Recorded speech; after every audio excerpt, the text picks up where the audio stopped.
for the Refsa post-budget commentary, budget 2021. And I'm sure everyone here has tuned in yesterday from the speech from the YB Finance Minister. And today we have our very distinguished guests. We have Dr. Kian Ming, which is MP for Bangi, Member of Parliament, as well as Fred, which is the Economic Advisor for Refsa, to talk about what they feel about the budget yesterday.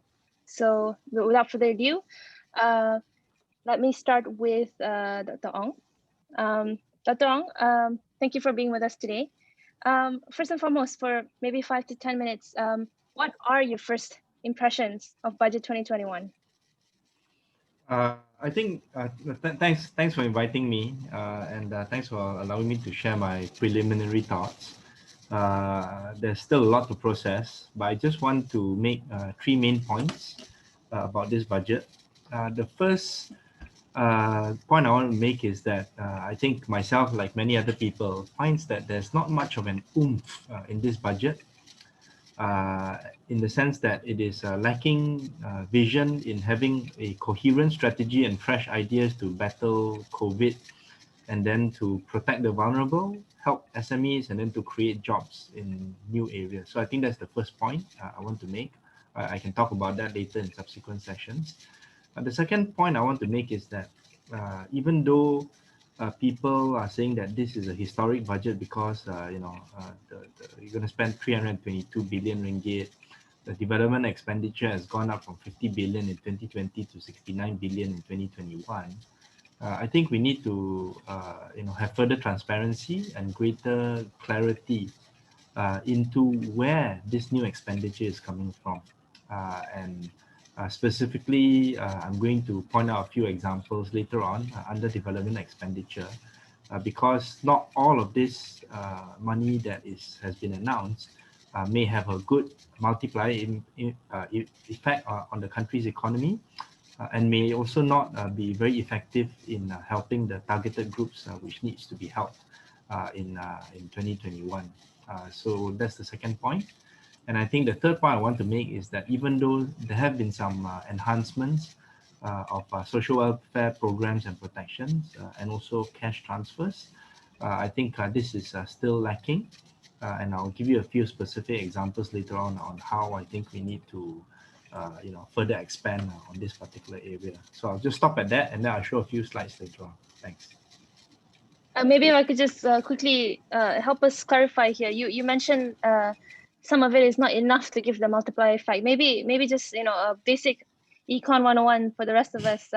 What do you think are areas that has the most multiplier effect? What kind of spending has the most multiplier effect, and where in the budget are they kind of less so, if you feel? So for example, if you're going to give cash grants to the B40 community, this will likely have the highest multiplier effect in the shortest period of time, because these are the vulnerable groups which actually will need the money firstly, and they will take the money and spend it in the economy, whether it's to buy food, whether it's to buy necessities, transportation and things like that. So this would be an example of a good multiplier effect. Another good example would be on the development expenditure side. If you can spend money on a small number of projects across the country, whether it's infrastructure, roads, schools, this will have a larger and more distributed multiplier effect for contractors, for example, and then those who are part of the construction industry and services industry.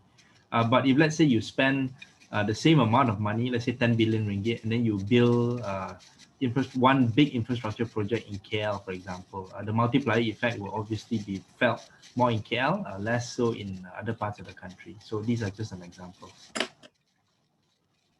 Great, that's awesome. So basically, it's like putting the money where it will matter the most, so that it will recirculate and multiply faster. Great. Maybe I could just now go to Fred. Fred, what are your first impressions of the budget in Refsa's lenses? But also, I just want to get this issue of affordability, fiscal people are talking about, can the country afford this? They're going to borrow more. What do you think is the situation with this? I mean, it was only an increase of about, I think, what, $6-7 billion from last year. So, can we do more, or can we afford it? Yeah, exactly. I think the overall first impressions are quite aligned with Dr. Ong just mentioned. I think there's a number of initiatives in there that are, I think, going in the right direction, but it sounds like it's not enough, or it feels like it's not enough to have a real impact. And I prepared a couple of charts that I lifted from the fiscal outlook. I'll try to share those quickly.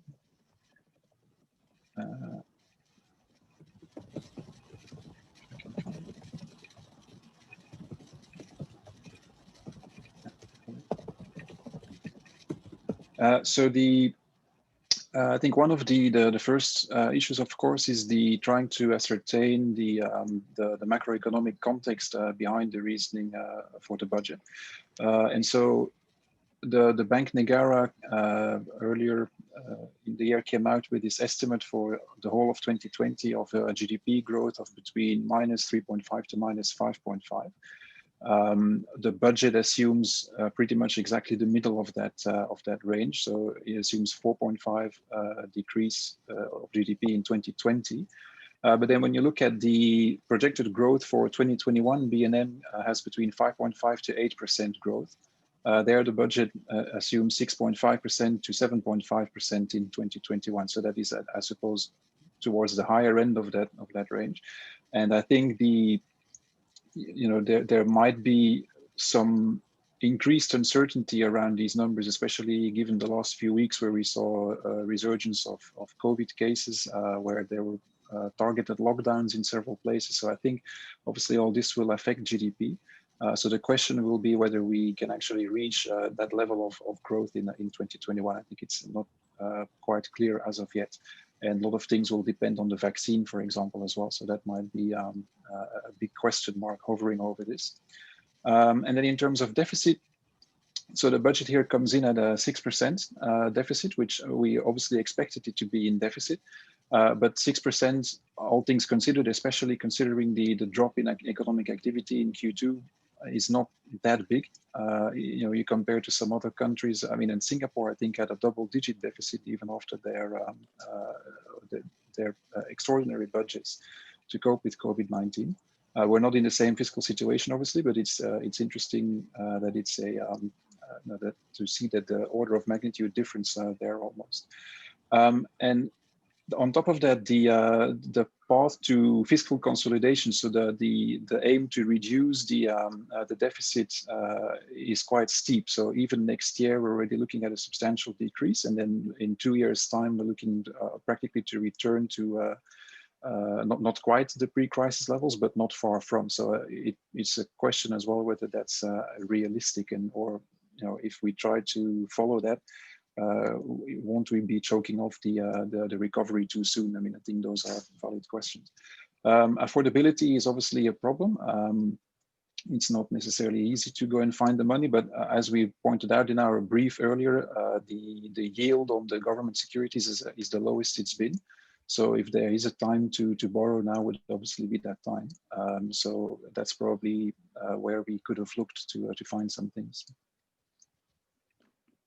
What do you think is the impact, Fred, if the forecast for 2021? So what I'm getting here is that these two graphs is really important. Number one, they're expecting at the high end of the Bank Negara expectations for 2021, 7.5% out of the higher end of 8%. And then for this one, the second graph on the right, you're looking at fiscal. We're looking at a recovery it's pretty quick, right? So what are the implications of getting this forecast wrong? Well, I mean, I think you would obviously be in a situation where if you try to target this fiscal consolidation, but you're experiencing lower GDP growth, you would have lower revenue coming in. Then that means you would have to cut expenditure further. and that would obviously then risk choking off what even at that point would still be a fragile economic recovery. And on top of that, if you consider, and I think the government's own estimates are that if we can roll out a vaccine comprehensively, say by the third quarter, that's already that's past midway in the year. So where the bulk of your economic activity is still in danger of being mortgaged by the lockdowns, uncertainty, drops in tourism and travel. So, trying to meet that fiscal consolidation target is risk, I think, prolonging the recession, or at least making an anemic recovery. And then the danger, obviously, is always that if the financial markets decide that the fiscal position becomes worse, then obviously your yield might go up, and then your borrowing will become more expensive. So that's also a risk that we should be aware of. Yeah, Farhana, can I just jump in and share some slides here? Definitely. Thank you, Fred. So let's, Yeah, this is actually to jump in on what Fred just said just now. And I think one of the fundamental problems with this budget is that, and I shared my screen, I think you can see, the 2021 budget is premised on the wrong assumption that our economy will bounce back strongly in 2021. Yep. Right. So the underlying assumption is that it's going to be business as usual in 2021, 6.5% to 7.5% growth. And this is, I think, a very, very wrong assumption to take, especially, and I'll share the next slide, especially given the fact that we are now undergoing our third wave. We've seen the effects of the CMCO in Sabah as well as in the Klang Valley, which constitutes about 50% of GDP in total. There's no guarantee that these kinds of CMCO and maybe even more serious lockdowns will not occur in 2021. We've seen this creep into Penang already in the Bayan Lepas area. So this is something that I think is very dangerous for MOF and for the government to make in terms of assumption. We've also seen new waves occur in Europe as well as the US, and COVID doesn't follow the calendar. Just because it goes into 2021, COVID doesn't take a break. And like what Frederik was saying just now, the deployment of the vaccine, even if it comes on board in, let's say, late first quarter, early second quarter next year, when it's supposed to go into mass vaccination, that will probably take until the end of next year, right? So a lot of people saying this V-shaped recovery and all that, I think it's very, very dangerous. And just to follow up on my next slide, what you'll be able to see is that according to the economic outlook figures published yesterday, the COVID fund, for example, was 38 billion ringgit in 2020 this year. It's projected to go down to 17 billion ringgit in 2021. And the projected budget deficit will go down from 6% to 5.44% in 2021. I think this again is very dangerous because if you do not have plans to spend more in a strategic way to battle COVID and to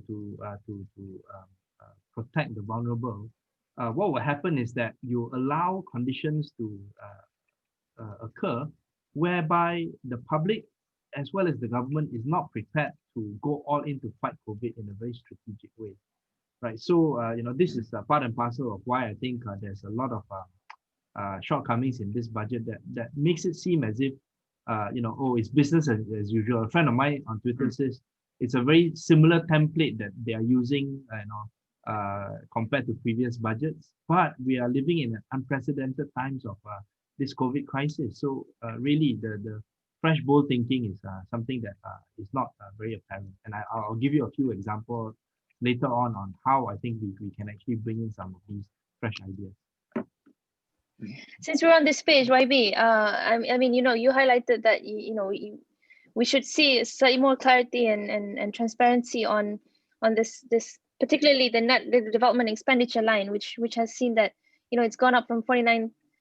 It will go up from 49 billion to 68 billion. So we know that there's a legal limit to the operating expenditure, meaning that you cannot borrow, right? The government cannot borrow and go into fiscal deficit. to fund operational expenditure. So maybe it is possible that some of the items that we are seeing in the budget actually classified as development expenditure. Is that what's wrong with that? Yeah, I think Farhana, you made a good point. If you look at the OPEX and the DVEX, is for 2020 and 2021 is very similar. It's similar. It's almost the same because of the issue that you brought up just now. By law, by statute, the government can only borrow to fund development expenditure. It cannot borrow to fund OPEX. That is why OPEX always has to be below the revenue that the government collects. So you are right in saying that the development expenditure, part of it may be used, quote unquote, to pay for things which are considered OPEX that has been, quote unquote, hidden in the development expenditure. But we can only know this by going into the line items that is in the budget estimates. I think for me, more of greater concern is the 69 billion in development expenditure. Where is it coming from? Yes, the Minister of Finance, Tengku Zafrul, said it's a historic budget because they're going to be spending a total of 322 billion ringgit. But just let me give you a few examples. For the development expenditure in 2021, you have to ask the following questions. Which ministries is this additional budget going to? What type of infrastructure spending is this additional funding going to? And then what is the likely spillover and multiplier effect? I'll just give three. This is what I've gathered from a preliminary examination of the budget estimates for looking at the 2020 figures as well as the 2021 figures. So, for example, under the Ministry of Finance, one big development expenditure increase is capital injections. This has gone up from 8.2 billion ringgit in 2020 to 13.6 billion in 2021. So there's an increase of 5.4 billion ringgit. We are not quite sure where these capital injections are going. My sense is that it may, some of it may go to, funding certain government GLCs or statutory boards that are having financial difficulties. But we need more transparency in this because just in terms of the definition of capital injections, it's not likely to occur. It's not likely to result in very big spillover effects if it's just to capitalize certain companies. Second example that I want to bring up is the KTMB upgrading from 1.1 billion in 2020 to 2.6 billion in 2021. Again, we don't know the details. Is it to pay for the Klang Valley, KTM upgrading project? If that's the case, then again, the spillover effect will likely be quite limited because most of this will go into one company, and the number of contractors that they are able to hire will be also limited. There are others yet to be identified because I'm still going through the budget estimates, but I also like to highlight that the Prime Minister's Department has also seen quite a big increase in the development expenditure. And this is one area that Pakatan Harapan tried to control very much in 2019 as well as 2020. But perhaps the PMD, the JPM, possible slush fund is coming into play again in 2021. But we'll need more time to analyze this. Okay, that's all. Okay, thank you so much. Fred, I think we can, so let's go into the items of the debate, right? So we're talking about the high level numbers, the projections, the impact of the projections. What do you think, Fred, is the impact of, the tax reduction for the top end of the bracket, withdrawals from KWSP? What do you think in general, the tone of the budget is on the incomes of people at the bottom, and how much is it really going to impact and put more money in the economy by giving all these tax incentives and KWSP and the insurance, tax exemptions for insurance? These are things that people on the top end procure. Yeah, exactly. I think the It's interesting to note that there are several initiatives in that vein. I mean, there's the increase of what is now called the Bantuan Prihatin Rakyat to higher sums, although it's not a huge increase compared to the BSH, which was there before. And then the possibility of withdrawing from your the account one in the EPF and tax reductions, I think, speaks to the to something that we highlighted as Refsa, that the disposable incomes are under threat, obviously because of unemployment and underemployment, and hence the possibility to consume is also under threat. And I think we absolutely need to safeguard this to ensure that we have an economic recovery, or that we don't get a prolonged recession at the very least. So I think it's obviously directionally right, but I think there could probably have been a bigger effort. And then my concern with the ability to withdraw from EPF is that, after all, you're borrowing from your own future. I mean, this is money that was deposited as part of your wages, and so using it in the short term could then lead to problems further down the road. So I think that's also something to be aware of. In a sense, it's you're borrowing against your future, I think, is the best way to put it. So you should be very careful with how to treat that. Continuing on to the discussion on the lower end of the spectrum, the B40, Dr. Ong, what do you think in it for the B40s and the M40s? And Fred, please feel free to contribute in this one as well. What's in it for the M40s and the B40s, do you think, really? Okay, I think in terms of some of the initiatives that has been announced by in the budget 2020 from a social welfare protection standpoint, I think it's quite positive, and I will see. Can you see my screen? No. It's okay. I'll just read through them in my slides. So other than the slight increases in the Bantuan Prihatin Rakyat that Fred talked about, there were also slight increases in the social welfare payments for OKU, for Warga Emas, for some of the more vulnerable groups that are already registered under the Jabatan Kebajikan Malaysia, the what is known as the JKM, the Social Welfare Department. But what we don't see is any plan to extend social protections to a greater number of people. So, for example, those in the most vulnerable groups, used to be a relatively small proportion of the country's population. But because of COVID, we expect this to have increased significantly. But the thing is, we don't see any initiative by the government to increase the registration, for example, of the vulnerable groups into e-Kasih, which is the database that's maintained by the Jabatan Kebajikan Masyarakat, JKM. And I think there's a reason for this. It's because the government does not want to increase additional expenditure. If, let's say, you increase the number of people who are registered, then whatever increases in your social welfare payments will also result in a larger allocation than you anticipated. Same thing for the extension of the employment insurance scheme. I think that's a good move, to extend it by a couple of months. I think 3 months, if I'm not mistaken. But there's no plans announced to extend to increase the number of people who are registered under EIS.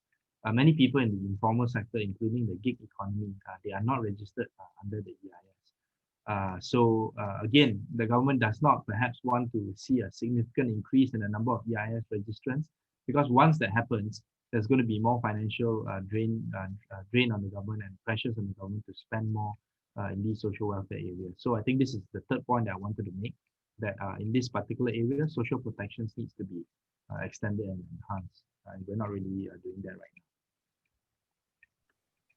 Yeah, exactly. I think I also noted this extension of the employee employment insurance scheme, which is a good thing. But it's also disappointing that there are no measures to try and increase the coverage. I mean, that would have benefited more people, obviously. I think that's a missed opportunity there. But the just on the EIS, and I know it's an important point. Roughly about half of people who have been contributing to the EIS is qualifying and actually receiving, who have signed up before the crisis and then are in there. The other half would be people in the informal sector, people in the civil service, maybe 1.6, 1.7 million, right? So we're talking about 7 million. 1.6 is civil service, and the rest are all either foreign laborers or in informal economy, which is a massive number, right? But if they were to register, would the employee insurance scheme come from SOCSO, not the government? Yeah, that's a very good question, Farhana. You're right, absolutely right in saying that the civil servants are excluded from the people who are eligible to claim and to contribute to EIS. This for workers in the private sector only. And you're also right to say that coverage needs to be extended to more people. You're also absolutely right to say that under normal circumstances, EIS claims actually should come from the EIS fund.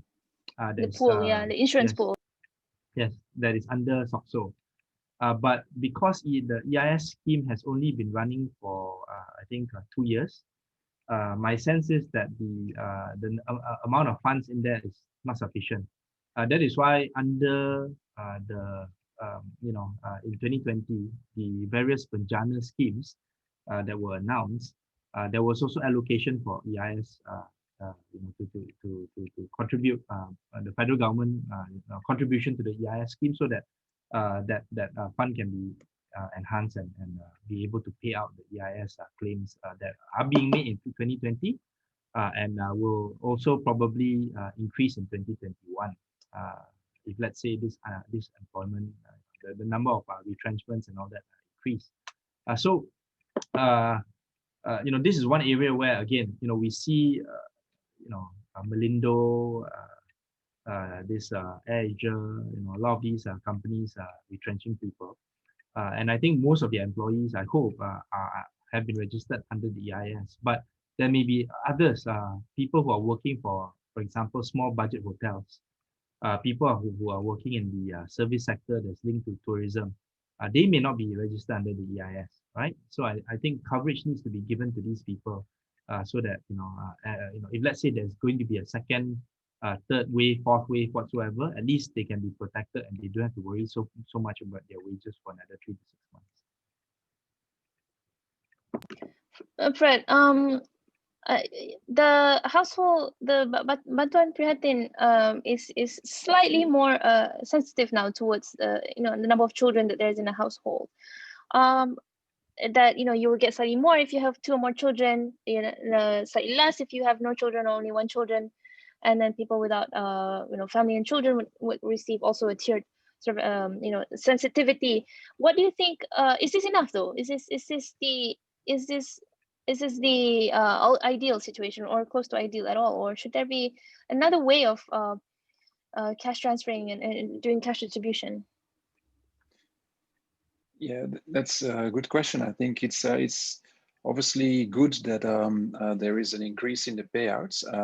But I mean, we at Refsa, we did this study a while ago where we established that the amount you need for a living wage in most parts of the country is significantly above the minimum wage as such, and then obviously by extension the payouts you would get under welfare or under the new BPR scheme. So I would still imagine that it's a precarious existence for the recipients of those payouts. So I think we also discussed trying to look at a more comprehensive and a more integrated social safety net system that aligns a lot of progress. I think that acquires new urgency when you see the evolution of this crisis and the risk, the downward pressure on the disposable income and the consequences of that.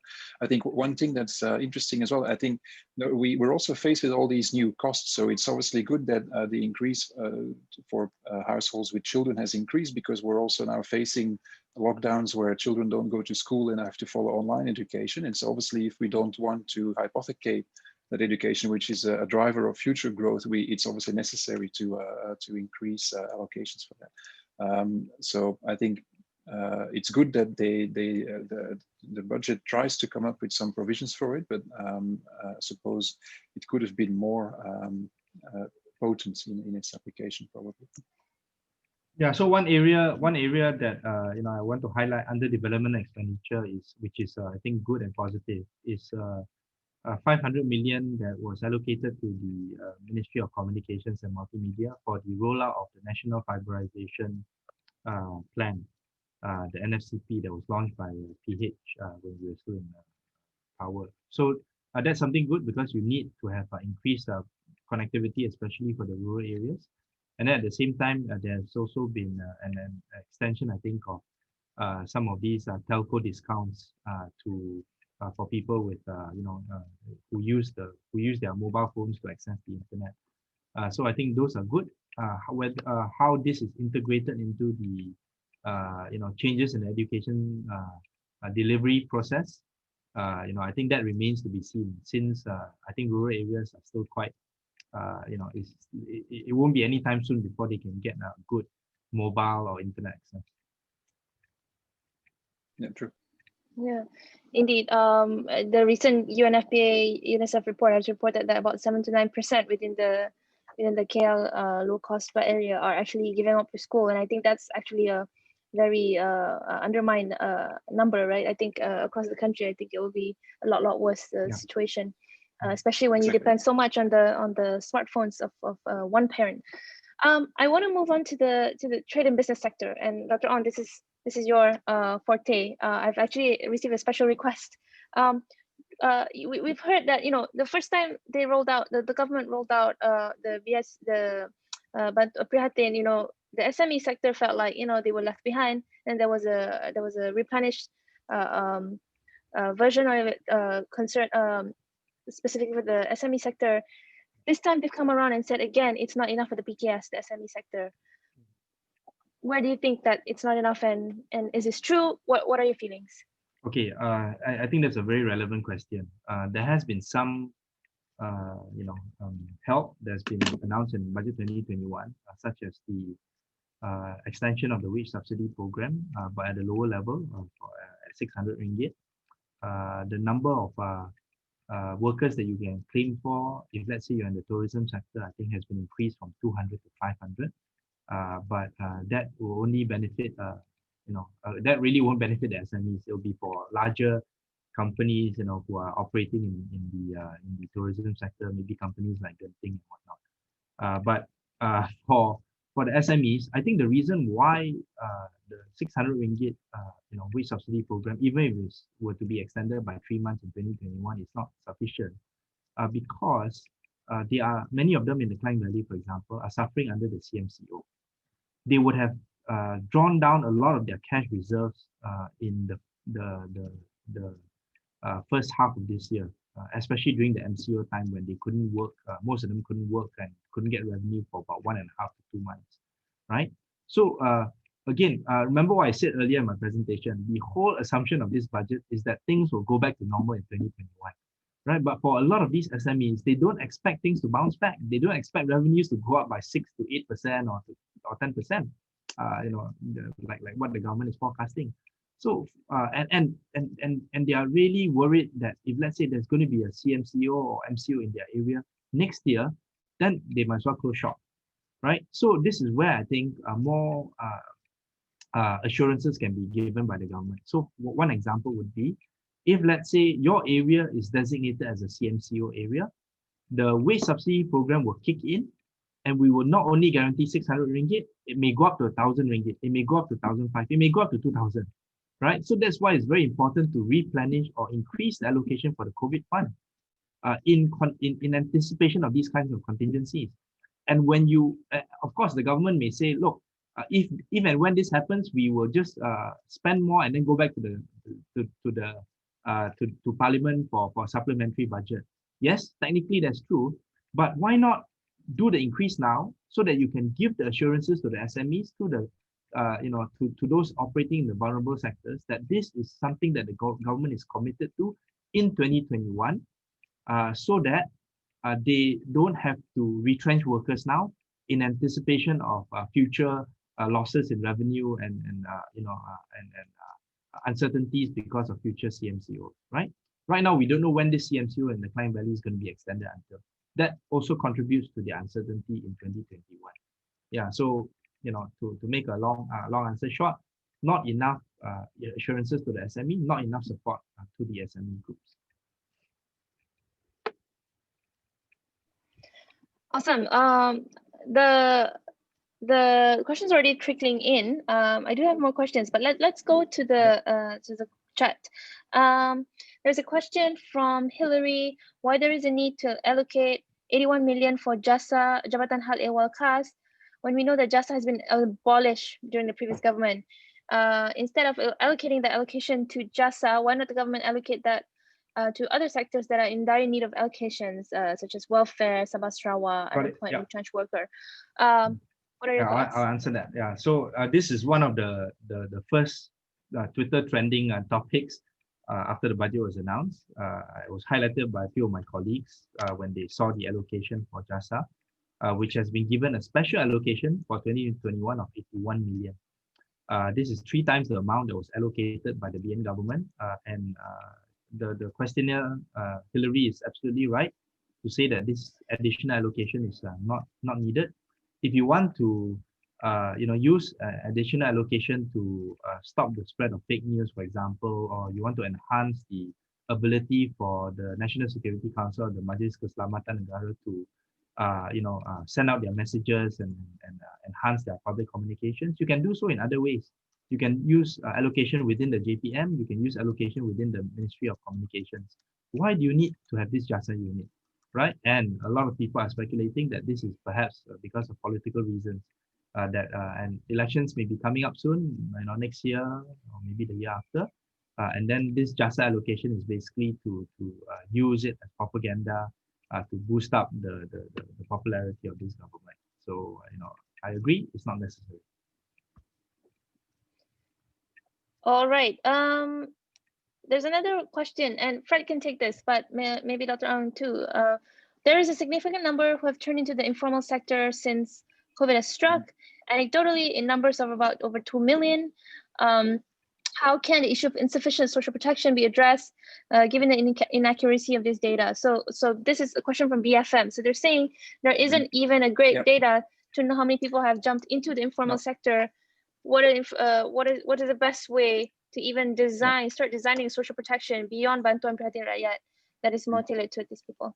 Yeah, that's entirely correct. I think I'm really concerned about the this move into the informal sector or the gig economy as sort of being the hidden part of the iceberg, and the increase in unemployment that we've witnessed in the top line numbers is sort of the visible part, because we're in a situation where more people move into this sector, so the supply increases, but at the same time, we're in a position where the demand from the consumers is not necessarily there. I mean, in terms of transport, certainly reduced. Delivery would obviously have increased, so there are hopefully imbalances.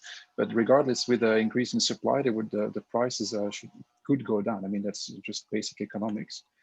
So I'm worried that the disposable income for that group is under big pressure, and it's a large group. I mean, I think we heard some numbers. 2 million additional workers into the gig economy. When you compare that to the active population, that's a huge number. So if they end up earning significantly less than what they did in their previous occupation, if that's the case, then that's obviously a downward draft on the recovery straight away, which we'll have to compensate for some way.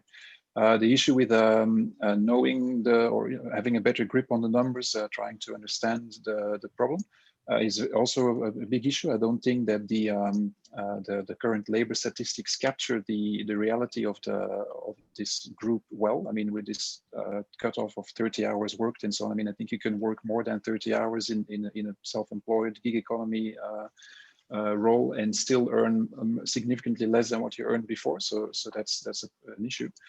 So I think we hinted at it before.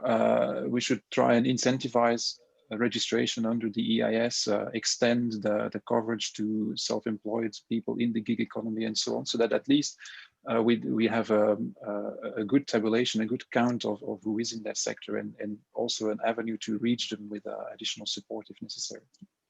Yeah, so on that point, good question by BFM. And I agree with what Frederik said just now. I just want to give you an example of what I think could be, a fresh, bold idea, that's consistent with approaching this new paradigm of COVID, the COVID economy.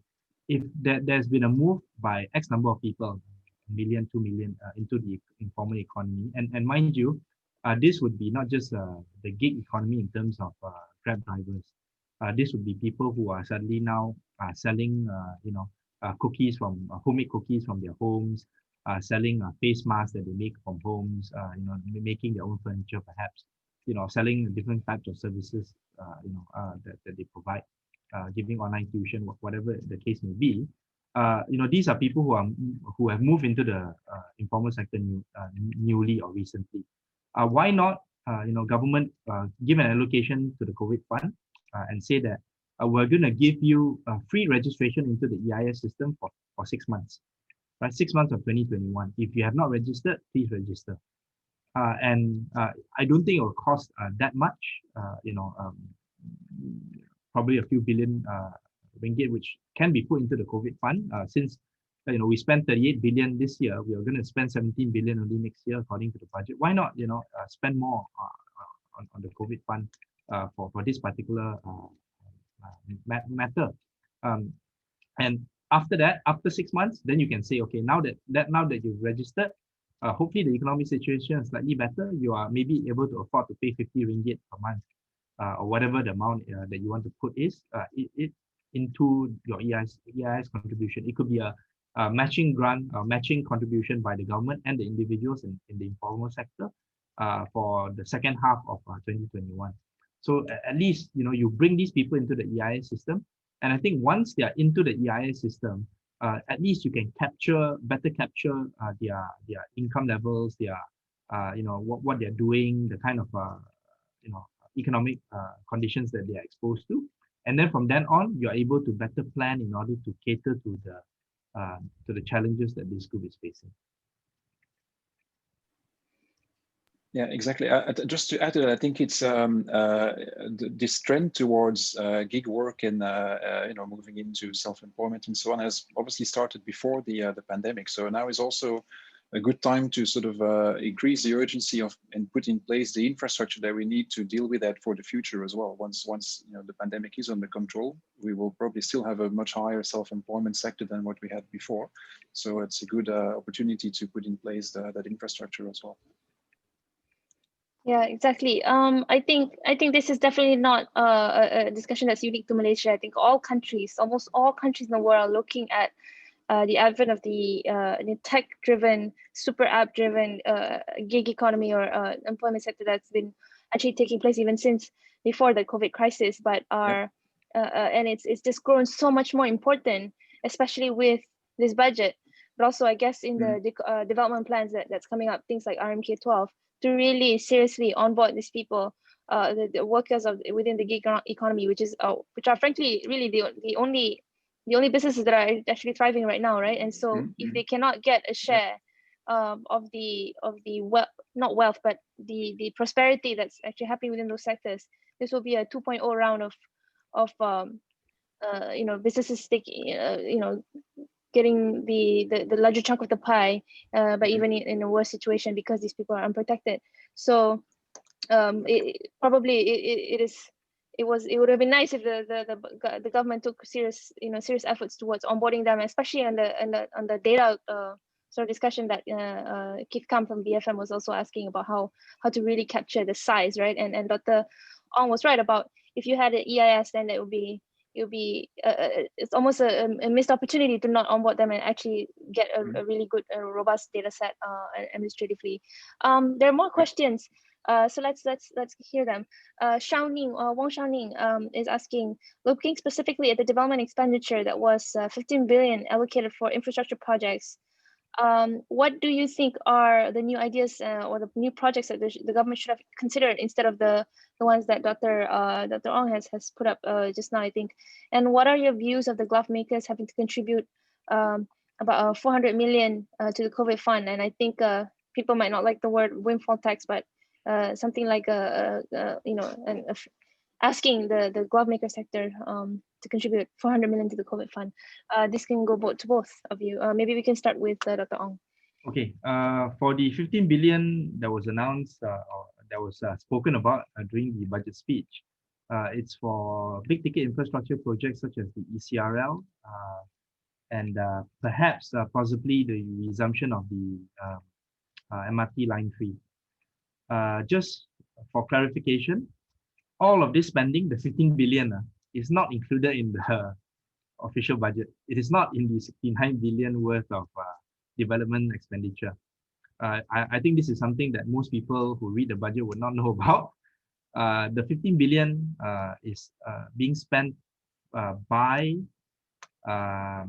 special purpose vehicles that will issue bonds on their own. And then later on, the government will have to fund the payments of these bonds. So let me give you one example. MRT 2, Line 1 and Line 2, for example, they are not funded by development expenditure directly. Dana Infra, which is a special purpose vehicle owned by Ministry of Finance, issue bonds to pay for the financing of MRT Line 1 and Line 2.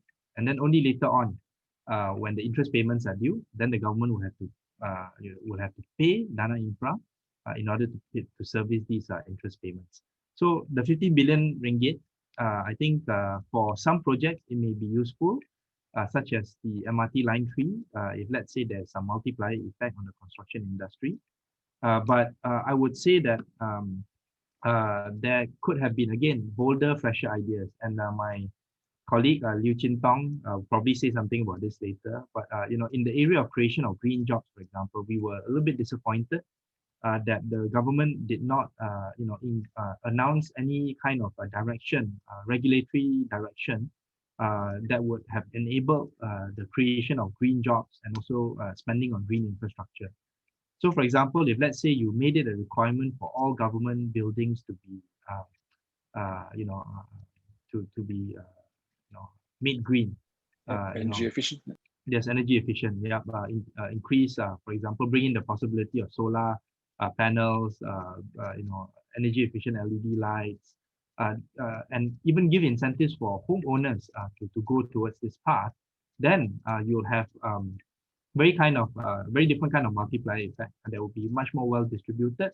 The small guys, the SMEs will be able to benefit from it. Your kedai runcit who are selling a lot of these electrical appliances will be able to benefit from it. Your contractors, and those who are sort of like in the technical area and vocational area would be able to benefit from this as well. So I think that would be much better. And I also want to tie in with the issue of the glove makers. Rather than having the glove makers contribute 400 million ringgit to the COVID fund, why not make it more sustainable by forcing the glove makers who employ a lot of foreign workers, and they are still employing more, or they want to employ more? Why not ask them to pay your workers more, especially the local workers? And during this time, I think there will be more local workers who don't mind working in the manufacturing sector. Pay them rather than the minimum wage, increase it to, let's say, 1,008, 2,000 ringgit. In Klang Valley, maybe you want to increase it to 2,005. And then, use that money to pay your workers better. You may be able to reduce the kind of exposure that you have to complaints by multinationals and also the US government that you are employing slave labor. And I think that will be much more effective in terms of having a better treatment of your workers and increasing the wage level of your workers. Yeah, exactly. If I can just jump in here, I think it was notable in the budget that there is a provision to try and encourage hiring of Malaysians by providing incentives and so on to employers to do that, especially in sectors that are employing a lot of foreign workers, but they only mention, I think, construction and plantations as the sectors, whereas this kind of scheme would probably have applied well here to the glove makers as well. I mean, it's and then I think what could have been done on top of that perhaps is also to make the hiring of foreign workers more expensive in those specific sectors where you want to encourage this move towards local employment. So it's another example, I suppose, where it's I think an idea in the right direction, but something that could be developed a bit further. And then if I can just comment quickly on the green bit, I think we from a Refsa perspective, given the brief that we prepared earlier, we're very disappointed that it's basically conspicuously absent in the text, and not only because obviously it moves towards the sustainability, mitigation of climate change, which is necessary, but also because the job creation potential there is huge. Right? I think UBIN just also released some numbers earlier in the week that estimates are that we could create 50,000 jobs practically, from day one on these projects if we implement solar panels, etc. So I think that's another missed opportunity there to really contribute to more jobs.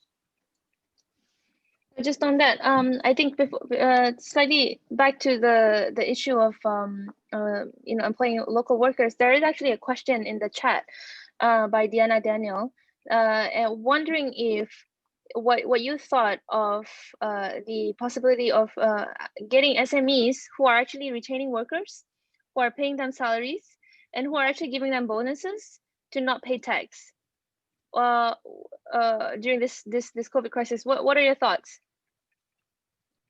I think for SMEs who are not making any money this year, the amount of tax exposure they have will be quite minimal.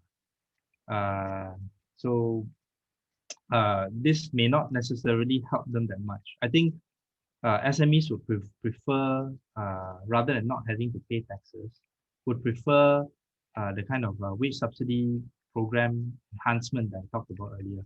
So at the very least, they can have a reason to justify to themselves, especially the bosses, that they shouldn't, there is less pressure for them to let go of workers who have been working with them for 5, 10, 15, 20 years.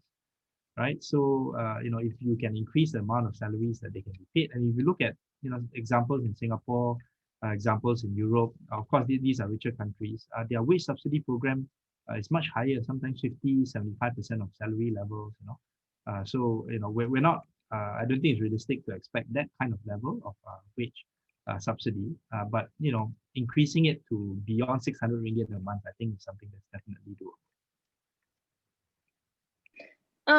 And going back to the green sector, we have about 5 more minutes. There's been so much talk by almost everyone who's really waiting for this budget for there to be a good pathway towards providing green jobs, and building back better, by saying that if we were to rebuild this economy, we need to do it on a green pathway.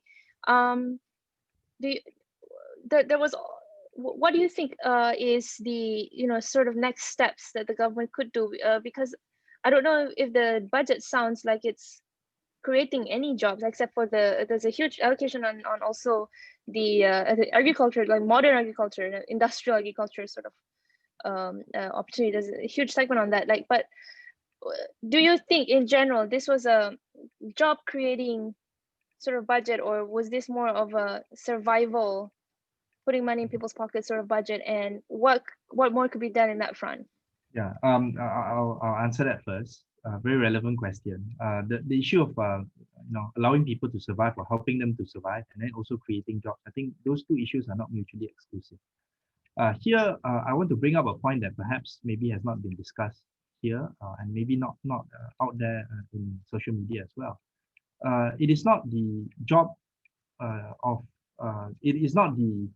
job of only the finance minister to provide jobs, right? Or to create the kind of regulatory framework and incentives to increase the number of jobs. Yes, in terms of, let's say, subsidies, wage subsidies and things like that, yes, the money will have to come from the Ministry of Finance, right? But if you think of the kind of buzzwords that people have been using, all of society, all of government approach to fight this COVID crisis, right? Each ministry, should have given their inputs to the Ministry of Finance, not just to ask for more money. I mean, every ministry will ask for more money. We've been in government before. My ministry has done that also.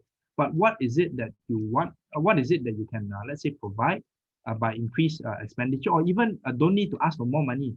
Have some sort of regulatory changes that will increase the number of jobs that can be created within the industries and the jurisdiction of your own particular ministry.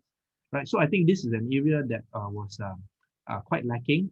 You don't really see the other ministers, the PN ministers, going out there with their own concrete agenda on how to create jobs beyond very I would say very non-substantive ways of making themselves popular in social media, right? So if let's say we could put more onus and put more responsibility on the individual ministers themselves, I think the only one that I see trying to think out of the box and be more creative would be the minister in charge of science and technology. I think Hari Jamaluddin has tried his best to create different areas within his limited jurisdiction to try to have a more progressive agenda of job creation and looking forward into the future.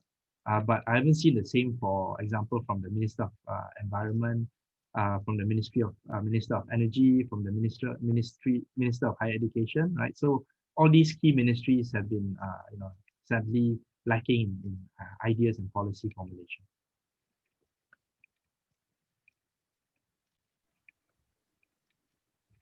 Did you want to add, Fred, or?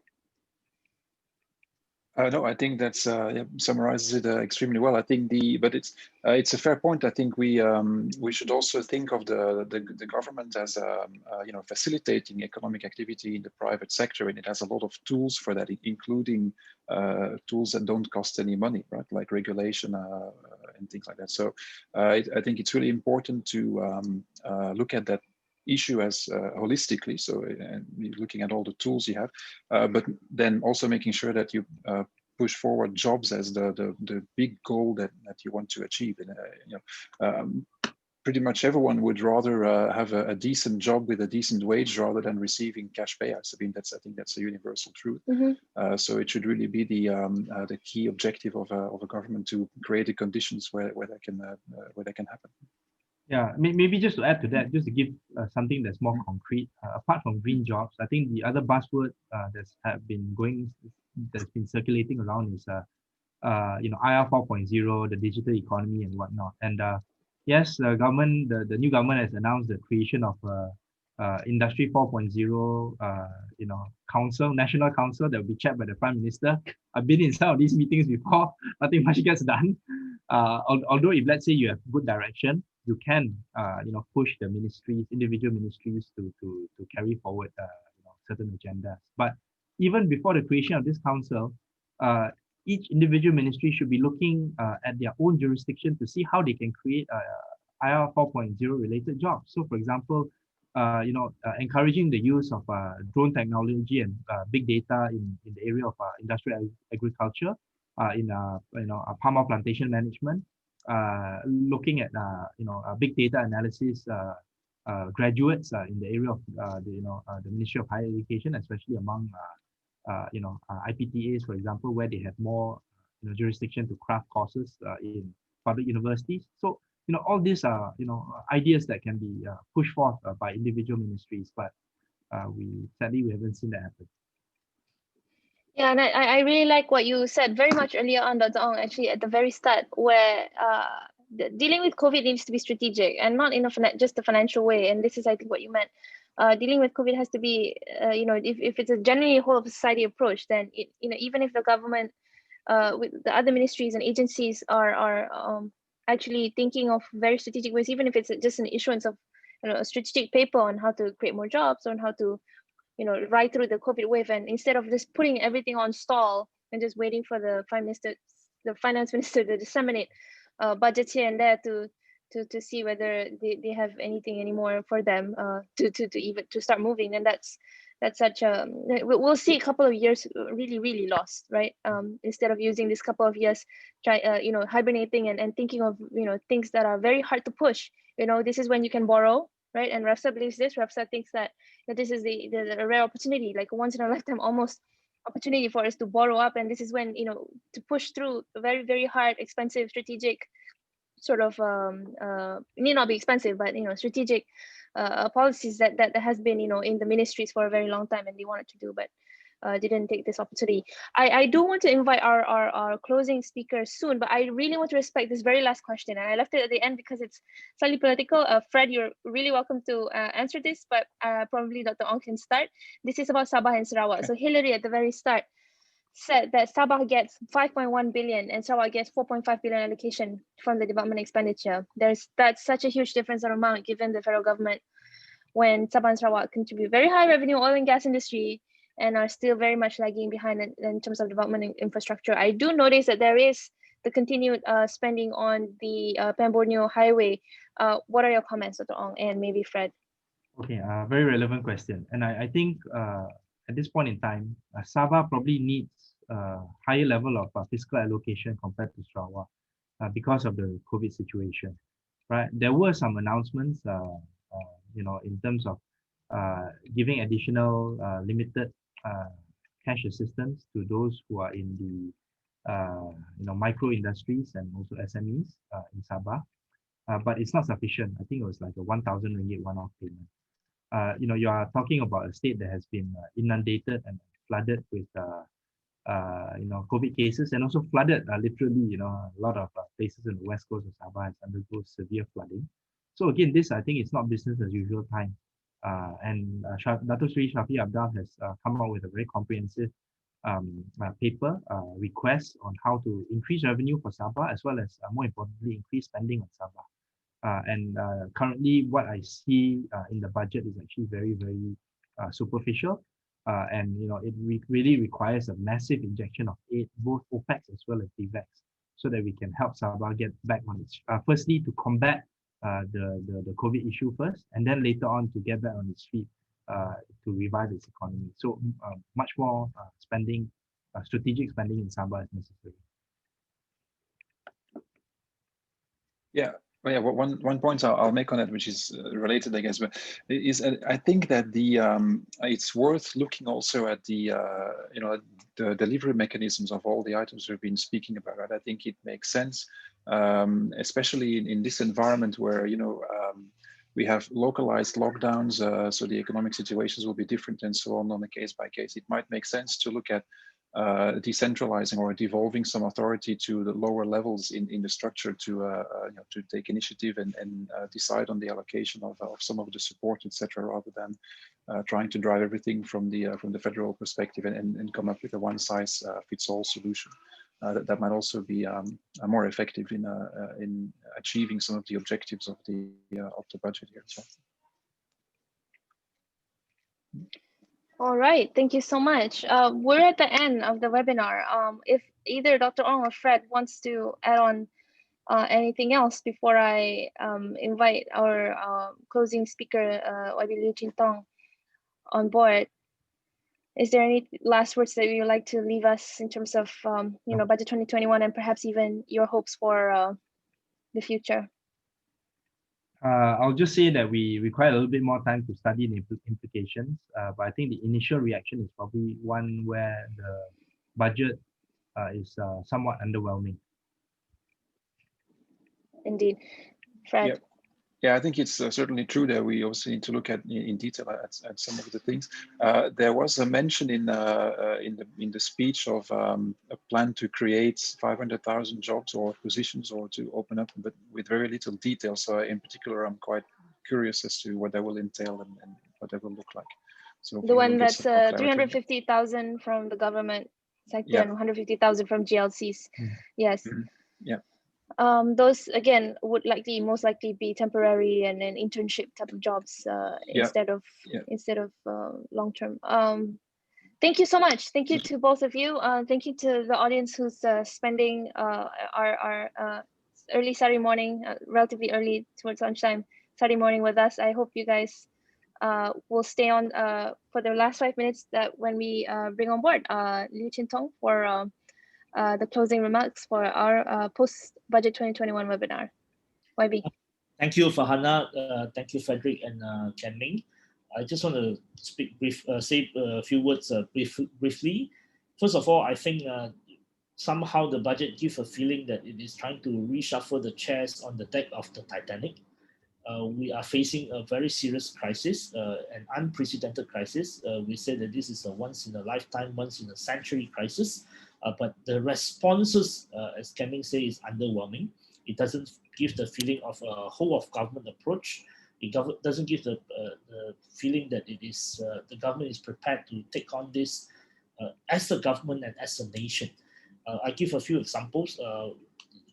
Code Blue talks about the cuts to non-COVID medical funding, including 74% cuts to pharmacy and supply.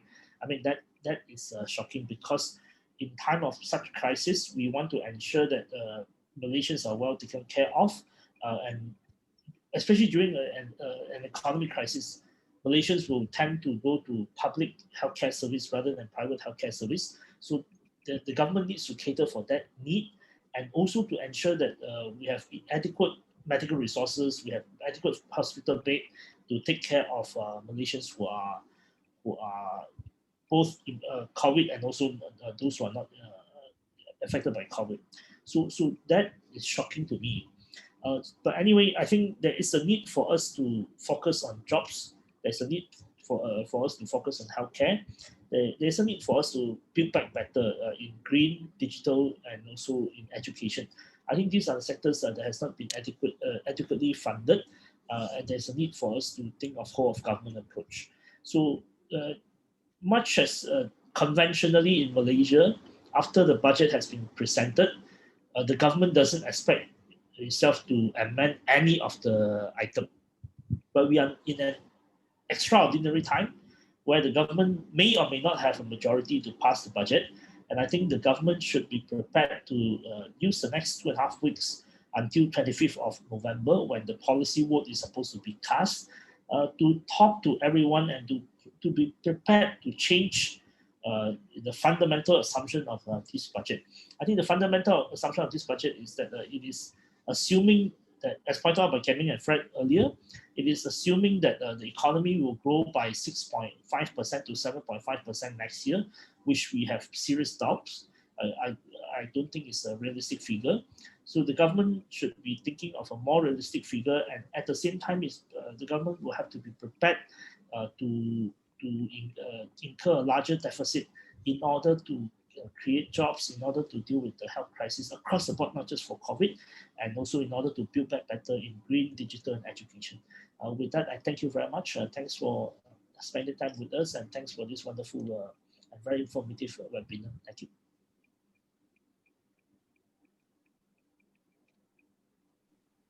Thank you very much, YB Liu Chintong. Thank you very much, Dr. Ming, and thank you, Frederik, representing Refsa Malaysia today.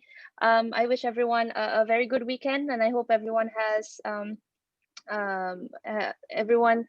stay safe within the CMCO if you're in KL, Putrajaya, and Wilayah Persekutuan and Selangor. Thank you very much for joining us, and take care, stay safe, kita jaga kita. Take care. Bye. Thank you very much, Farhana. Thanks. Thanks, everyone.